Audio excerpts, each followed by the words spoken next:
Welcome students in today's lecture. Today we will see some important points in regarding to the optical activity or the stereochemistry. Okay.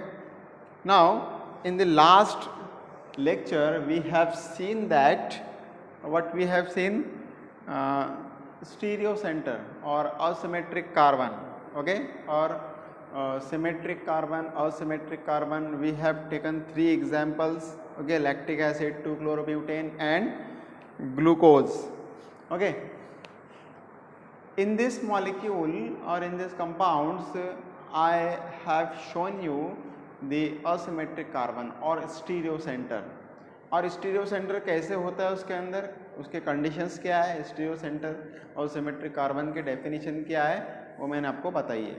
Okay, अब उसी regard में हम थोड़ा आगे चलते हैं. Okay, now see I have here two compounds. These two compounds are lactic acid and 2-chlorobutane. Okay, lactic acid and 2-chlorobutane. These are lactic acid and these are 2-chlorobutane. Okay, now what is the important thing? Lactic acid contains 4 different monovalent groups like CH3, hydroxyl, carboxyl group and hydrogen atom. Okay, attached to the central carbon atom. Hence central carbon atom is an asymmetric carbon atom and indicated by the asterisk mark. Okay, we have marked as these are asymmetric carbon. Okay, these are asterisk marks. Okay, stereo center asymmetric carbon. Okay, but now I want to give some more information about this. J.H. Wantoff, this is a scientist, belongs to Holland, and J.A. Bell belongs to France. Both had independently proposed the tetrahedral nature of the carbon atom. According to them, the carbon atom is situated at the center of the regular tetrahedron. Okay, बोलने का मतलब क्या है कि ये दोनों ही जो compounds है लैक्टिक एसिड और 2-क्लोरोब्यूटेन ये टेट्राहेड्रल कंपाउंड्स हैं.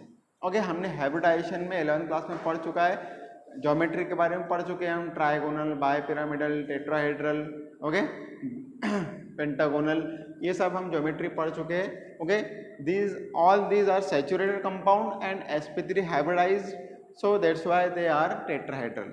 Okay, now we are discussing about the geometry, okay, and the special arrangement of the atoms.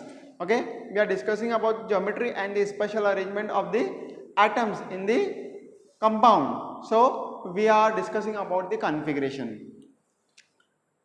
A regular tetrahedron and its four valencies are directed towards the four corner, that is apices of the tetrahedron, making an angle of 109 and 28 dash between them.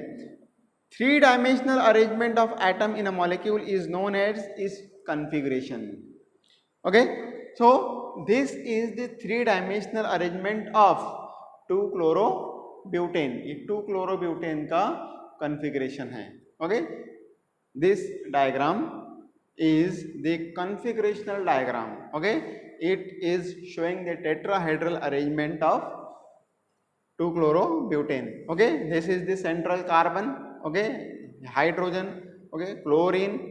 Okay, ethyl group and methyl group. Okay, this is the configuration or tetrahedral structure of the 2-chlorobutane.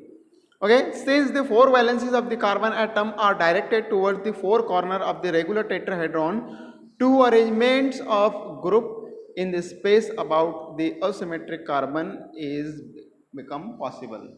Now this is the special arrangement or because of tetrahedral geometry. किसकी वजह से? Tetrahedral geometry की वजह से इस compound के दो और पॉसिबल अरेंजमेंट पॉसिबल है. मतलब हम बोलेंगे एक तो ये और दूसरा इसका मिरर इमेज.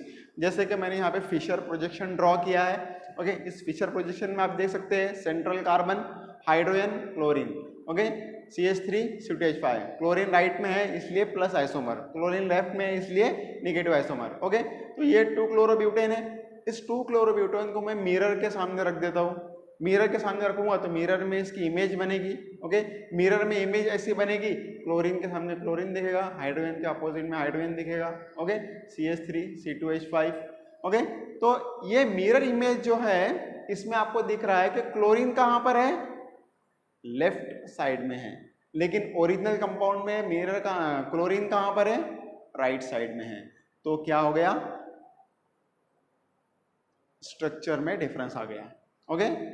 क्लोरीन की प्लेस पे हाइड्रोजन है और हाइड्रोजन की प्लेस पे क्लोरीन है। तो ऐसा क्यों हुआ, ये 3 डायमेंशनल टेट्राहेड्रल स्ट्रक्चर की वजह से हुआ, ओके। तो इस वजह से क्या हो गया है कि हमारे पास में 2 आइसोमर बन गए हैं, ओके। एक है प्लस आइसोमर, एक है माइनस आइसोमर। दोनों में कोई डिफरेंस नहीं है, दोनों एक जैसे ही है, दोनों ही आइडेंटिकल है, लेकिन यहाँ पर मिरर इमेज में एटम्स की पोजीशन में चेंज है, इसलिए एक नया आइडेंटिटी बन गया है, okay. So this is I want to show you. Then lactic acid again, lactic acid is a tetrahedral molecule and which contains in the right side hydroxyl group and in the left side hydrogen. अगर मैं फिर से इसको mirror के सामने रखता हूँ और मिरर इमेज इसकी ड्रॉ करता हूँ तो हाइड्रोक्सिल ग्रुप किधर आएगा, लेफ्ट साइड में आएगा, और हाइड्रोजन किधर जाएगा, राइट साइड में आएगा। मतलब फिर से हमारे पास में क्या हो गया, 2 molecule, we have 2 molecules, okay.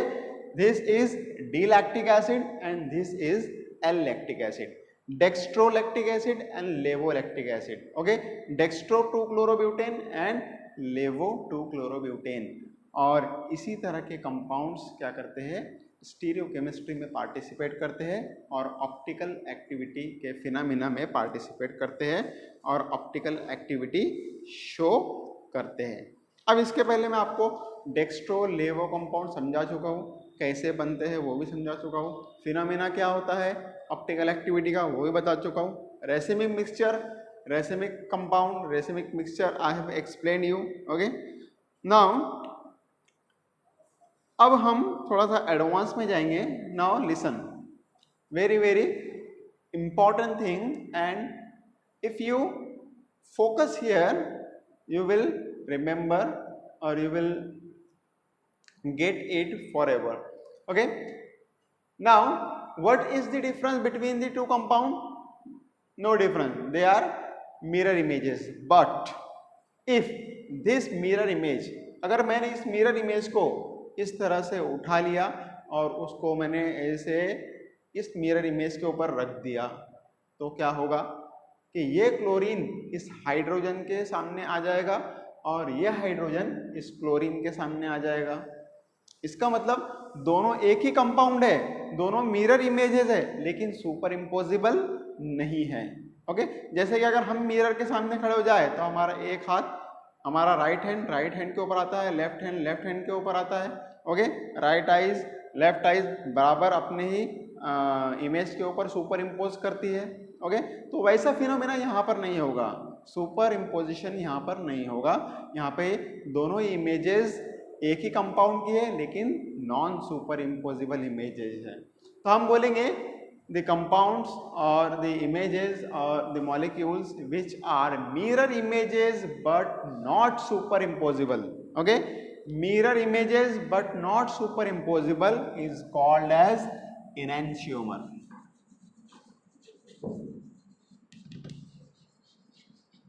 Okay. enantiomer के वास्ते अब 2 बात याद रखिए, मिरर इमेज होना चाहिए और नॉन सुपर इम्पोजिबल होनी चाहिए। जैसे कि मैंने इसको उठाया और इसके ऊपर रख दिया तो ये क्लोरीन हाइड्रोजन के सामने आ जाएगा, ये हाइड्रोजन इस क्लोरीन के सामने आ जाएगा, मतलब ये सुपर इम्पोज नहीं हो रहे हैं। सुपर इम्पोजिशन के लिए मैं आपको फिर से समझा सकता हूँ कि ये दोनों भी मिरर इमेजेस है, ओके। और इस मिरर इमेजेस में आप देख रहे हैं कि टो के ऊपर आ रहा है, okay. First finger, middle finger, okay, third finger, sorry fourth finger and fifth finger, okay. This is super imposition, this is super imposition. लेकिन अब ये मिरर इमेजेस है, अब मैं इस इमेज को उठा के इसके ऊपर रख रहा हूँ तो ये हमारे टोज सुपर इम्पोज नहीं कर रहे हैं, it is mirror image but not superimposable. So these two hands we are considered as a enantiomer, okay, and enantiomer is responsible for the optical activity. enantiomer ही डेक्स्ट्रो और levo isomer form करेंगे और plane polarised light को clockwise या anti clockwise घुमाएंगे, okay. So this is the optical activity and the phenomena of stereochemistry. अब इसके opposite में, in the opposite of the enantiomer we have diastereomer.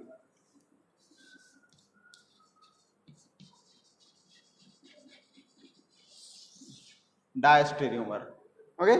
डायस्टेरियोमर super impossible mirror images हो गए, okay, और उसमें डेक्स्ट्रो और लेवो का कंसेप्ट नहीं होगा, इसलिए हमें इसका काम नहीं है, इसको मिटा दो, okay.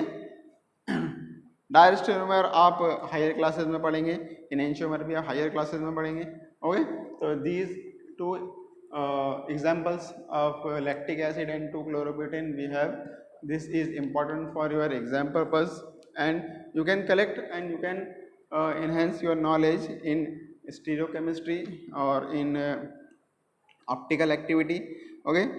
So this is about the, in the next lecture we will see calculation of optical isomer. अभी एक स्टीरियो सेंटर है तो कितने ऑप्टिकल आइसोमर बन रहे हैं? 2 बन रहे हैं, okay.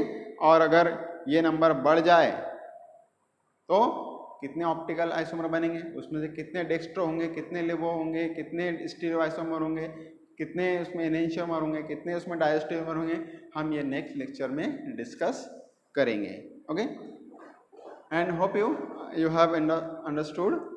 If you have any problem you can call me, you can WhatsApp me, you can ask through Dheeraj sir also.